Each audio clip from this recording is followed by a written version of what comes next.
Ayan ang ano ko, aso kong si Ginger. Ayan. Pinadidi na yung mga baby niya kasi iyak ng iyak. No? Ang ingay-ingay nila, nag-iiyakan.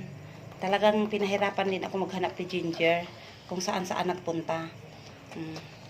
Pinuntahan ko na sa kwarto kung saan nagtago. Nakita kong pumasok dito sa loob ng bahay ko. Ngayon nahanap ko sa kwarto. Wala naman, sa ilalim ng kama, wala.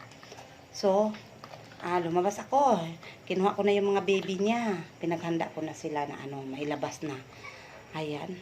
Pagkalabas ko, akala ko kung saan nagpunta. Andito lang, nakaupo na sa upuan. Biglang dating dito sa upuan. Ayaw magpadidi. Kaya, ayan. Talagang kinarga ko pa yan para mailagay dyan. Para humiga siya.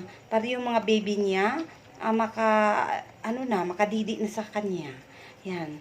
Gutom na gutom yan kanina. Iyak ng iyak. Ngayon, busog na Tulog na yung isa kasi busog na. Yung iba, hindi pa ata busog. Ayan Talagang Ayan naman, nakikinig naman yung Ginger ko, yung nanay nila na sinabihan ko, magpadidi ka. Anak ka ng anak ng marami, tapos hindi ka magpadidi. Ayan, nakikinig. Ganyan na ang tsura niya. Nagpadidi na talaga siya. Ang sweet naman nito din si Ginger, kasi yung mga anak niya talagang inaano niya. Yun nga, minsan, tinatamad siya magpadidi. Ayan, nagdidi pa rin yung mga baby niya. Yung iba, wala na. Tulog na. May isa tulog na kasi busog na. Ito ding isa, ayan, nasa tabi na lang siya. Yung tatlo dumidi pa. Hindi pa tapos Ayan. Hindi pa. Nilipat ko na naman yan sila doon sa nila. Bahay.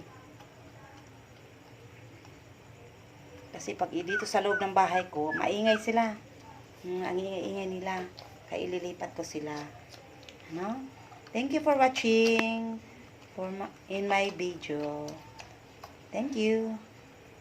God bless us all.